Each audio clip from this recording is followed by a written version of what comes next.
Bom dia a todos, bom dia a todas, bom dia para você que nos assiste pela Pop TV em Sobradinho e Porto Alegre ou nos escuta pela Cultural FM em Santa Catarina e no Rio Grande do Sul. Sejam todos muito bem-vindos e bem-vindas a mais um ICL Mercado Investimentos. Vim correndo do Em Detalhes para cá, porque hoje tem um monte de assunto para a gente falar com vocês. Vamos comentar das reviravoltas e mudanças no caso do Banco Master, a queda de braço que está acontecendo entre o TCU e o Banco Central, o Tribunal de Contas da União e o Banco Central. Essa queda de braço tem vários desdobramentos e tem muita coisa e muito interesse por trás disso. Então a gente vai comentar esse assunto. Vou também passar pela carne bovina, que ontem eu fiquei devendo, dei um pequeno spoiler na hora do fechamento, falei que os frigoríficos sofreram, mas não deu tempo de explicar como é que ficam essas tarifas, essas taxas impostas pela China pelas importações de carne bovina, como é que funciona esse mecanismo, que é aquela taxação depois de excedente de cotas. Então a gente vai explicar isso tintim por tintim também para vocês.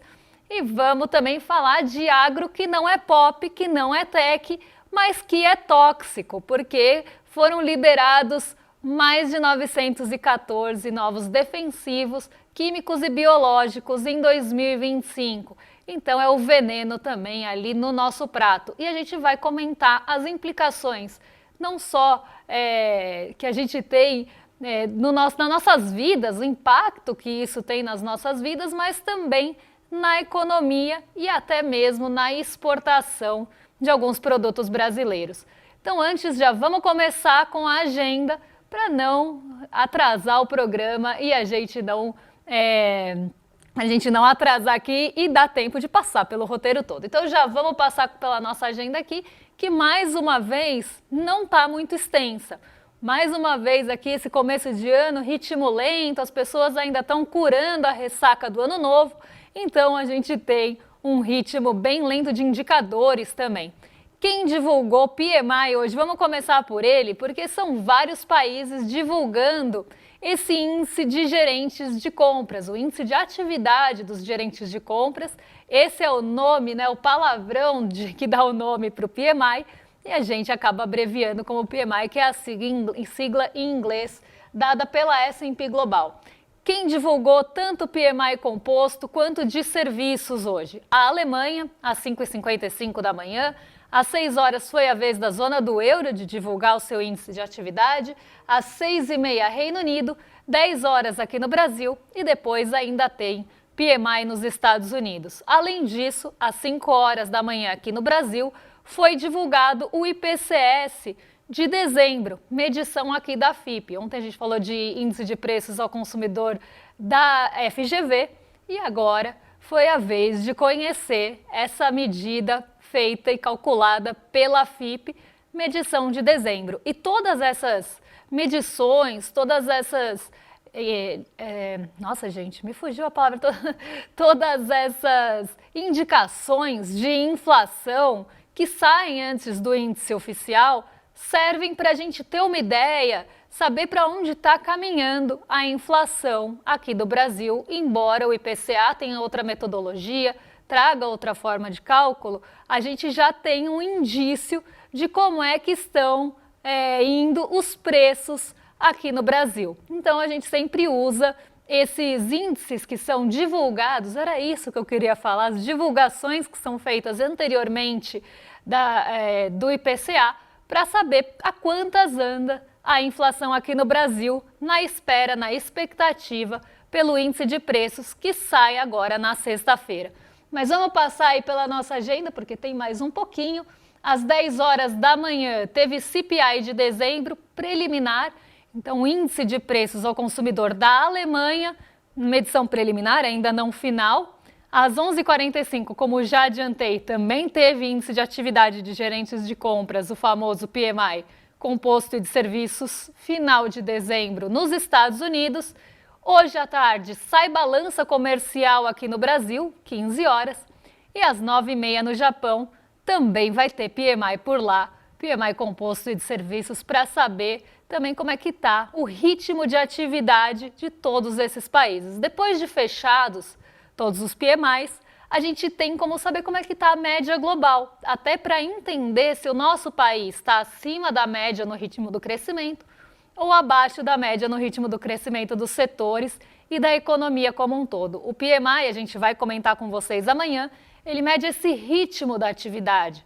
Não é uma medição de produção de fato, mas de ritmo, de aceleração, de desaceleração da atividade econômica em relação ao mês passado, para saber se a gente tem ou não essa expansão ou contração dos setores também ali comparando com os 50. Mas isso é assunto para amanhã, porque hoje a gente vai falar de outros aspectos, até porque o PMI acabou de sair e a gente trabalhou eles com detalhes para passar para vocês amanhã. Então vamos já ver como é que fechou a nossa bolsa, como é que foi o movimento dos mercados nessa primeira sessão completa do ano, porque apesar de sexta-feira começar ali o ano, segundona que começou de fato com o pé na porta. Então vamos entender como é que foi essa movimentação, tanto aqui quanto fora, e quem deu o impulso para o Ibovespa subir nessa segunda-feira, conhecida como ontem.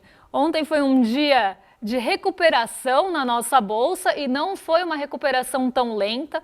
Ela acabou até subindo com um pouquinho mais de força, mesmo com forças puxando a nossa bolsa para baixo. Então vamos entender como é que ficou esse fechamento do nosso Ibovespa, do dólar e até dos mercados lá fora em um dia conturbado, principalmente para o preço do petróleo. E eu já vou explicar para vocês por quê. Vamos colocar aqui na tela para o pessoal de casa acompanhar.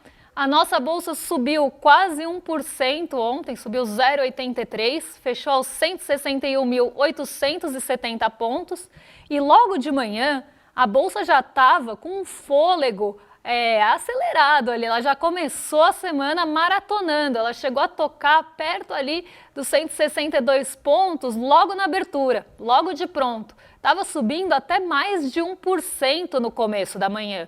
E isso veio de fôlegos de empresas de maior peso e liquidez do nosso índice. Empresas mais negociadas, aquelas maiores empresas, os famosos pesos pesados. Eles acabaram puxando a Bolsa Brasileira para cima desde cedinho. E tinha um movimento estranho acontecendo logo de manhã. O petróleo Brent, o petróleo que a gente usa como referência de negociação do petróleo, estava no terreno negativo. Eu até comentei ontem que eu ia explicar isso para vocês, mas acabou não dando tempo. No Em Detalhes eu falei para quem estava, já teve spoiler para quem estava assistindo, mas o que aconteceu com essa negociação do petróleo e depois por que ele virou? Eu acho que isso é importante da gente entender. O petróleo começou o dia no negativo e já vinha de uma sequência de quedas, mesmo com toda a questão da Venezuela no radar. E por que isso aconteceu? Por que a questão da Venezuela não puxou o petróleo logo de manhã? Não puxou ali com tração o petróleo para cima? Justamente porque a gente tem uma produção ainda na Venezuela diminuída. Por mais que as reservas lá sejam abundantes, a produção de petróleo ainda é pequena. É uma produção que veio sendo diminuída ao longo do tempo por questões de sufocamento, por questões até de enforcamento dessa produção, e isso fez com que ela tivesse pouco peso na negociação da manhã. O petróleo vira, do meio para o fim do dia, ele vira para o terreno positivo e sobe um pouquinho. Isso porque várias forças atuaram para puxar o petróleo para cima. Teve sim também um pensamento um pouco mais de médio e longo prazo, para a commodity, mas teve um outro ponto importante, porque ontem foi divulgado também o relatório da OPEP, que mostrou que os países produtores de petróleo, que fazem parte do clubinho da OPEP+, acabaram voltando atrás, virando ali uma posição que eles tinham colocado no ano passado, que seria de aumentar a produção de petróleo. E eles decidiram ali no clubinho que eles devem cortar essa produção, não cortar de certa forma de produzir menos, mas não continuar com aquela posição de aumentar essa produção de petróleo. Então eles devem começar a diminuir o ritmo da produção. E aí isso junto a outros fatores, como o conflito da Venezuela, acabou virando o petróleo meio que nos 45 ali do segundo tempo. Na tarde ele vai para o terreno positivo e começa a acelerar.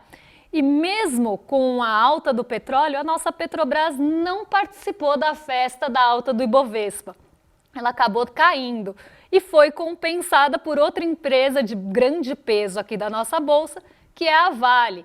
A Vale foi protagonista do dia, acabou contribuindo bastante com essa alta e outro setor, eu diria não ação, mas outro setor que puxou bastante o Ibovespa para cima foi o setor de construção. MRV, Cyrela, elas acabaram tendo esse protagonismo também ontem por conta da expectativa da queda dos juros. O setor de construção civil é muito sensível à queda dos juros, então você tem essa sensibilidade mais aflorada, porque aqui no Brasil ninguém compra imóvel à vista. Quer dizer, tem gente que até compra, né? Tem gente que até compra imóvel à vista com dinheiro vivo, mas isso é raridade aqui no nosso país. Quem compra imóvel normalmente depende de crédito. E com a taxa de juros muito alta, o crédito fica limitado. Não só limitado porque fica caro, mas porque um crédito muito alto acaba favorecendo a inadimplência. Então, o mercado, os bancos enxugam um pouquinho mais a disponibilidade do crédito. Eles não vão conceder crédito para qualquer pessoa. E isso acaba mexendo com toda a expectativa do setor imobiliário e da construção civil. Com essa expectativa também de queda nos juros, o setor ganhou um pouquinho de fôlego. Setor esse que sofreu bastante no ano passado. Então a gente começa o ano com a Vale protagonista e alguns setores ligados ao crédito também puxando Ibovespa para cima, mesmo em um dia de queda na Petrobras. O dólar acabou caindo mais um pouquinho, caiu 0,34%, e esse movimento acaba dando sequência e continuidade ao movimento que a gente viu acontecer na sexta-feira, que é justamente aquelas posições de câmbio sendo ajustadas, e aí também teve alta na bolsa, tem entrada de recurso vindo para cá com expectativa de queda dos juros nos Estados Unidos ainda acontecendo, mas também aqueles ajustes de posição depois de um dezembro de muita saída de recurso por conta das remessas no exterior. Então aqui a gente tem mais um dia de ajuste do dólar com um empurrãozinho da bolsa que foi para cima. Lá em Nova York, todo mundo azul, não vou completar a frase, lá em Nova York, todo mundo no azul, o S&P 500 subiu 0,64 e o Nasdaq subiu 0,69, os dois índices no terreno positivo, também puxados aí por algumas recuperações, principalmente no S&P. E aí a gente tem que entender que o mercado especula com a desgraça alheia. No S&P, quem puxou o índice para cima foi o setor de energia, justamente já pensando no papel das empresas de energia. Então, principalmente aquelas que já têm alguma posição ali na Venezuela de lucrarem com essa intervenção, com esse ataque, com o sequestro, com todas as coisas que estão acontecendo na Venezuela. Então, o mercado já está pensando no lucro. É o que eu sempre falo. Mercado financeiro, olha o seguinte, ele vai ter lucro ou não vai ter lucro? Ele vai ganhar ou não vai ganhar? Ele não quer saber se o pato é pato ou ganso. Ele quer ver botar o ovo. Ele quer saber se ele vai conseguir ganhar e lucrar naquela situação. E é justamente isso que está acontecendo lá nos Estados Unidos e por isso a gente teve essa alta nos índices nova-iorquinos puxados por essas empresas de energia e petróleo. Então, isso dito, vamos passar, vou dar uma respiradinha aqui e vamos já passar para a nossa possibilidade. Não é a possibilidade de pizza ainda. A gente ainda tem a vaca indo para o brejo. Por quê?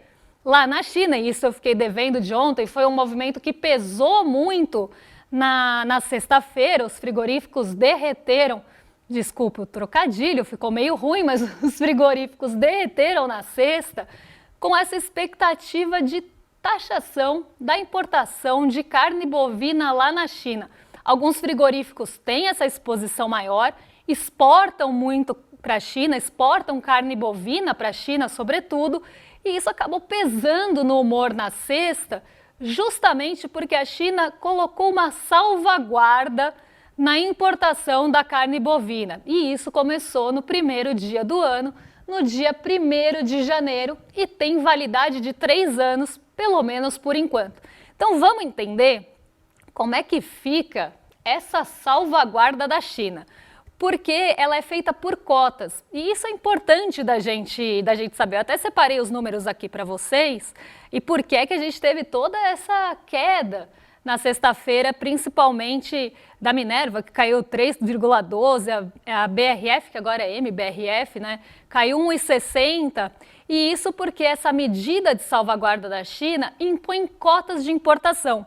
Então, um país, né, ele pode exportar para a China, e aí eu vou pegar o número exato, eu acho que são 1,1 milhões de toneladas, mas deixa eu só confirmar para vocês, é isso mesmo, 1,1 milhão de toneladas de cota para o Brasil em 2026. O que exceder 1,1 milhão de toneladas tem uma taxação, uma sobretaxa sobre esse excedente, que é de 55%. Atualmente, essa taxa estava em 12%.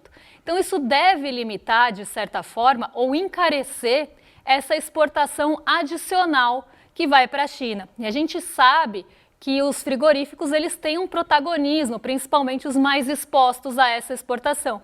Então isso deve limitar ou encarecer mesmo essa exportação para a China, e foi isso que acabou pesando no humor dos mercados na sexta-feira e derrubando geral dos frigoríficos por conta dessa limitação imposta para a China. E aí tem toda uma discussão em relação a isso. Quantos produtores de carne a gente tem, grandes produtores de carne a gente tem no mundo para acabar tendo essa maior difusão de exportação? Quantos produtores a gente tem no mundo que tem grande produção, que vão ter essa difusão e que exportam boa parte para a China? Quais frigoríficos e quais países estão envolvidos nisso? Então, uma medida como essa pode inclusive ter lá no final um processo inflacionário, de certa forma, da carne bovina da China. E isso já está sendo discutido na economia, entre os economistas e analistas, que pode ter, sim, esse impacto lá no fim das contas. Afinal, essa medida dura 3 anos. Não é de uma hora para outra. E subir de 55 para 12 o excedente, principalmente quando a gente tem países que, quando produzem carne, produzem muitas toneladas de carne e exportam boa parte disso. A gente não pode esquecer que a nossa produção ela é pensada para fora, então você causa, né, não só um desequilíbrio de possíveis preços lá na China, mas também para onde vai escoar essa produção brasileira excedente se não for para lá. Então é isso que está em jogo e acabou mexendo com os frigoríficos produtores de carne aqui no Brasilzão. Agora sim, a gente vai para a pizza do Master, que está em discussão, assunto quente dessa semana, porque tá um plot twist só, né? A gente tem esse assunto indo de 0 a 100 muito rápido, a gente já pode chamar de Master Fatal, eu acho que a gente já pode criar uma nova novela aqui, porque já existe outro assunto que muda de um dia para o outro. Você fala uma coisa num dia, pode ser que ela não valha para o dia seguinte, pode ser que ela nem valha para o próprio dia. E o Banco Master está exatamente nessa situação. E eu até separei alguns pontos aqui para falar com vocês, então já vou deixar até meu note preparadinho antes que ele me deixe na mão. Então vamos entender esse caso, vamos entender o que está em jogo aqui e por que está essa queda de braço, essa puxada de corda ali, né, um cabo de guerra entre o TCU, o Tribunal de Contas da União, e o Banco Central. Por que os dois estão divergindo tanto? O que está em jogo? Quais interesses estão sendo colocados aqui? E isso é muito importante da gente entender, porque as forças estão agindo também, principalmente ali do lado do TCU, de acordo com interesses. E eu acho que isso que é o central.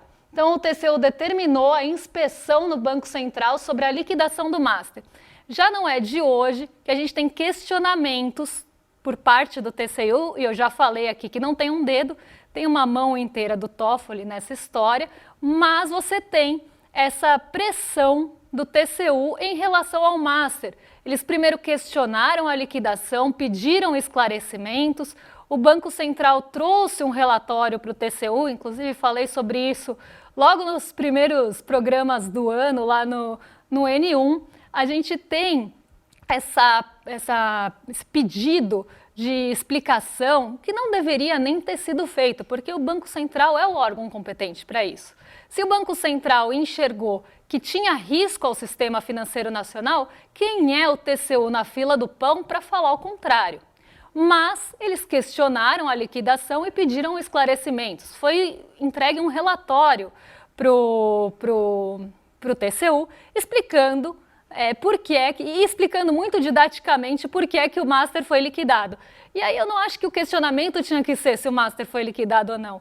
Eu acho que o Master demorou, inclusive, para ser liquidado. Ele podia até ter sido liquidado antes, mas eu acredito que o Banco Central estava até reunindo todas as provas e reunindo também argumentos suficientes para manter e sustentar essa liquidação do Master e não meter também os pés pelas mãos correndo.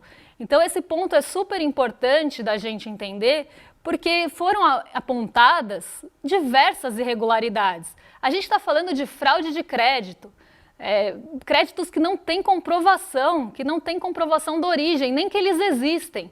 E esses créditos foram vendidos para um banco público, foram vendidos para o BRB. São mais de 12 bilhões em créditos que não têm comprovação. Mais do que isso, eles foram vendidos com ágio. Lá no final, isso deu uma conta de 16 bi. Como se você estivesse falando, olha, eu compro esses créditos, que eu nem sei se eles existem, injeto dinheiro em você para depois comprar o seu banco mais caro. Foi essa movimentação que aconteceu entre o BRB e o Master. O BRB, ao longo do tempo, foi comprando créditos que não tinham comprovação. Com isso, eles limpam ali os passivos do Master, então você tira o caderninho de fiados. Eu adoro essa analogia porque eu acho que é a mais tangível para a gente aqui. É como se o Master tivesse um caderninho de fiados ali de todo mundo que deve para ele. Esses são os créditos. A partir do momento que ele vende esses créditos que nem comprovação tinham, ele arranca essa página de fiados e já pode começar a fazer outros fiados, que podem também não existir. E aí, ao longo do tempo, o Banco de Brasília, o BRB, foi ali injetando recurso no Master, inflando esse patrimônio também, porque o que ele receberia a prazo, ele recebe à vista, para depois fazer uma proposta para comprar mais caro. Esse já é um ponto que levanta muita suspeita, porque além de tudo, o BRB estava exposto a títulos do Master. E essa forma de comprar crédito foi uma forma de maior exposição sem deixar o risco de exposição de um banco a outro extrapolar. Então é uma forma que você tem ali de colocar dinheiro e deixar um banco exposto a outro sem muito, quase ali por baixo dos panos. Então, por aí já dava para liquidar o Master, nem precisava do resto. Aí já está mostrando que tem vulnerabilidade no sistema financeiro. Além disso, tem toda a questão dos precatórios e da precificação desses precatórios, tem a ligação com a REAG. A REAG geria alguns fundos do Master, tinha essa ligação com o Banco Master, e a REAG, por sua vez, está sendo investigada na Carbono Oculto por também gerir fundos que podem estar ligados ao PCC, ou que tem ligação com o PCC. Então, você também tem uma gestora de recursos ali, isso foi apontado pelo relatório do Banco Central, colocando em risco também outro fator. Além disso, tem outras questões envolvendo os CDBs, que foram emitidos e depois outros títulos emitidos para pagar o anterior. E aí a analogia que eu gosto de fazer, para deixar mais tangível também para vocês, é como se você estivesse pagando um cartão com outro. Então, enquanto você tem limite, você pega a fatura do cartão e paga com a do outro cartão. Aí, quando vem a fatura do cartão, você paga com o primeiro cartão. Enquanto você tiver limite para fazer isso, você está pegando dinheiro emprestado para pagar a dívida anterior. Isso também coloca em risco o sistema financeiro usando o Fundo Garantidor de Crédito de seguro, como se fosse ali, olha, entra aqui sem risco, que você vai ter esse dinheiro com resguardo aí do FGC. E o Banco Central atua até para evitar que isso comece a contaminar o sistema financeiro em maior escala. E aí vem o TCU e acaba pedindo explicações em relação ao Master. E aí pede a inspeção dessas decisões do Banco Central, como se ele devesse explicação para a TCU. Mas o que a gente vê aqui é essa situação do Tribunal de Contas querendo levar tudo para virar uma grande pizza, né? Para tudo acabar em pizza, para tentar primeiro. A primeira ideia que era reverter a liquidação, era tentar anular achar alguma brecha na decisão do Banco Central para reverter a liquidação do Master. E aí a gente sabe que tem uma série de interesses em jogo. E aí isso ficando um pouco mais distante, ainda que possível, o TCU começa a pedir cada vez mais explicações e inspeção no Banco Central para tentar preservar os bens do Master. E aí eu até separei um trechinho aqui, que o Tribunal de Contas da União emitiu ontem, e a gente está falando de ontem, despacho para alertar o que pode determinar que o Banco Central seja impedido de vender os bens do Banco Master durante o processo de liquidação. É como se o TCU estivesse tentando impedir que esses bens do Banco Master sejam vendidos na liquidação. Olha que loucura! E aí no mesmo documento também detalhou como terá que ser feita a inspeção do Banco Central relativa à análise sob a supervisão do banco de Daniel Vorcaro. O procedimento foi anunciado na sexta-feira pelo presidente do TCU e no Banco Central as decisões do TCU sobre o Master são consideradas inéditas, não tem precedente o TCU se meter em um assunto que ele não foi chamado e que é de competência do Banco Central. E aí que vem a reviravolta 2, né? Porque o Banco Central questionou essa inspeção, no caso do Master, e pediu decisão colegiada do TCU, porque até então tinha sido uma decisão ali do Jonathan de Jesus. E aí, também separei um trechinho, o Banco Central entrou com embargo de declaração no Tribunal de Contas para questionar a decisão monocrática, porque foi, do ministro Jonathan de Jesus, que determinou uma inspeção no Banco Central para averiguar o processo de análise do Master. Segundo o Banco Central, o regimento interno do TCU determina que apenas decisões colegiadas podem determinar inspeções em órgãos federais. Por isso, o Banco Central cobrou essa decisão, que deve ser feita em primeira turma do tribunal e não teria sido incluída no despacho do ministro. E a gente vê essa queda de braço do TCU tentando interferir em um processo que sim é de competência do Banco Central e o Banco Central tendo que provar que fez o certo e entrando com uma série de medidas para tentar evitar que isso seja decisão monocrática. E aí você meio subir para cima, vou fazer um pleonasmo, decisão monocrática de uma pessoa que pode estar ali defendendo os interesses do banco e colocando em xeque, duvidando, deixando ali qualquer suspeita em relação, levantando essas suspeitas em relação ao Banco Central, que é o órgão que normalmente toma esse tipo de decisão. E por isso que é algo sem precedentes. Nunca ninguém questionou a liquidação de um banco, ainda mais de um banco com tantos problemas como esses que foram citados só no relatório do Banco Central, mas a gente sabe que da onde você puxa fio do Banco Master, você acha uma questão duvidosa, como você tem sem precedentes, porque além de tudo não é um banco que estava só com problemas de solvência, é um banco que fraudou crédito, vendeu crédito fraudado, recebeu dinheiro de banco público por venda de crédito que nem sequer tem comprovação de existência. Então isso não deveria ter sido nem questionado em primeiro momento. Mas a gente sabe como funcionam os interesses e que isso acaba permeando as decisões e que agora coloca o Banco Central nessa posição de ter que ficar explicando e provando que levou ou não a liquidação de um banco para o Tribunal de Contas da União. Eu vou terminar por aqui, mas antes eu quero dar um recado para vocês, porque ano novo e membros novos, né? Porque a gente tem aí uma virada de ano e para você que já foi nosso aluno ou que ainda não foi aluno, mas quer se tornar, a gente está aí com essa campanha no começo do ano para você se juntar ao ICL e defender o jornalismo independente. Então, um convite para que você lute junto com a gente em 2026, para que a gente saia mais forte como comunidade em um ano que vai ser muito desafiador. Então, recado dado, já vou jogar para os nossos vizinhos de cima do Rolê ICL, que estão apostos para receber vocês. Hoje temos Lucas Rocha de novo.